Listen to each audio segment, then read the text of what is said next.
fight all the time, and then they get upset with each other and won't speak to each other for 2 weeks. And then you come back and you see them and they're holding hands and laughing. And then 2 weeks later, you hear that they're mad at each other. And it was really touching. You can see, I can picture the whole entire situation. Lester, after Bob reading his poem for the first time, and Lester is right. Bob, when he first started reading poetry, was awful. He was just stuttering. He was so bad at reading poetry, and now he's grown so much. You have become a good reader. Hopefully, I mean, we'll see you tonight. You'll be able to prove yourself. I don't want to shoot the expectations too high, but you can see Lester sitting there. He doesn't know this guy who just read this poem at Fergie's, and you can see Lester sitting there. He's like, "Bob, come here. Come here, Bob. I'm going to sit down right here. I'm going to tell you how I think you should read your poems." I can picture it. It's so funny. All right. Our next speaker is, I'm so grateful that he's here tonight. He's amazing to talk to, and he's a very, very amazing poet. And I see him as an inspiration in the Philadelphia poetry scene and beyond. So Jim Cory, please give it up for Jim Cory. Thank you so much for being here.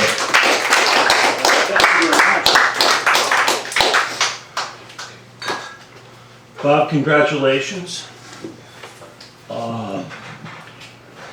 I think one of the things about Bob Zell as a poet, well, there's three things really I'd like to comment on. The first is that when I read the poem, what struck me was that there is almost an uncommon seriousness of purpose. This isn't somebody who is dabbling or doing this for a little hobby or something like this. This is somebody who is so serious about what he's doing. And another thing about it is that I sort of follow what's happening with you on Facebook. Right? All these poems are popping up, about 3 a day. I read them all. And the thing that strikes me about them is that they always improve. I mean, I'm checking them out to see whether or not they're going to improve. I hope he's getting better. Oh yeah, that's a good line. He's getting his mind around the image now. And but you know, when I said in the blurb, when I referenced WCW, and Bob called me up on the phone and said, "Who's WCW? Is that Whitman?" No. So I figured out it was William Carlos Williams. Well, the thing is, you know, it's weird, kind of William Carlos Williams. I spent a lot of time with the work of William Carlos Williams, something like six months, reading as much as I could. And it changed my poetry completely. It was kind of like going to school with him. I decided I was going to write an essay about him. I ran out and I got everything I could find by William Carlos Williams and read it.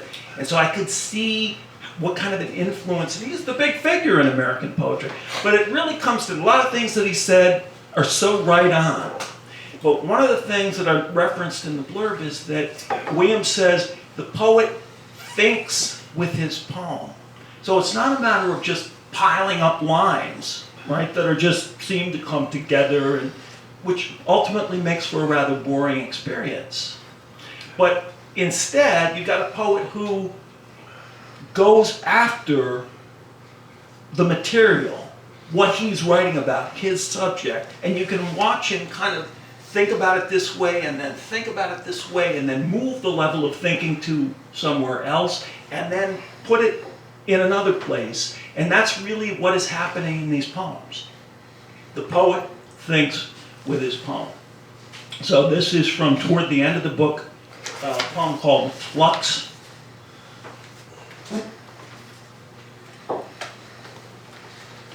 Kind of a cautionary tale. A great philosopher once strolled onto a craggy promontory overlooking the vast ocean. He became captivated by the fluid language of the sea, noticing the turbulence touch the distant longing inside of his being, its waves moving throughout the bedrock of his body. For many years he stared outward, contemplating the laws of nature, solving the equations that held everything together for him, only to find a missing variable once again. There was something he couldn't see. So the sage spent even more hours with the solitude of the deep, becoming older and saltier, immune to the foibles and concerns of common men. The wise one failed to notice the beach had eroded immeasurably. His lookout post was barely above sea level any longer, and his ankles were already submerged during high tides. He didn't even feel the ocean spray splashing his brow with its lather because of his heroic quest to understand everything intellectually. The storm clouds this one particular day looked quite ominous, but he alone, did not believe in omens. He strolled out on the rocks, as was his habit, shunning emotions felt only by the weak. For a moment, the sea seemed to hold its breath, and all was calm. An instant later, a giant wave crashed onto the beach, knocking the thinker over and pulling him back into the sea. He managed to tread water back to shore. When he made it to his feet, he had a triumphant look on his face and raised his fists into the air, shouting, "I finally figured it out!" So overjoyed was he with his discovery that he stood motionless on the beach, entranced by hubris, his back to the water. Once again, he made a slight miscalculation. He didn't observe the even bigger wave behind him that swallowed him whole. His great insight finally sinking into the depths without a trace. Good poem.